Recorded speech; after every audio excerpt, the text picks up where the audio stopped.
Honey crackers. Gourmet style. The ingredients are 175 grams of butter, 4 cups of rice bubbles, half of bag of marshmallows, and some sprinkles, 4 tablespoons of honey.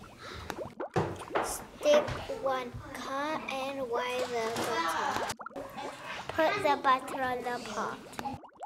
Measure 4 tablespoons of honey and put it in a pot.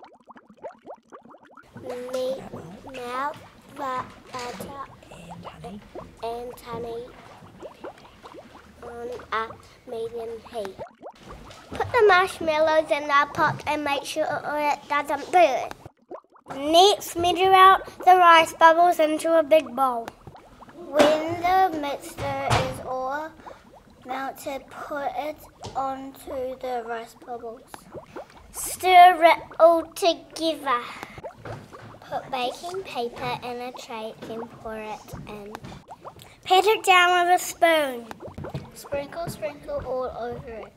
Put it in the fridge to set. Cut into squares. Eat it!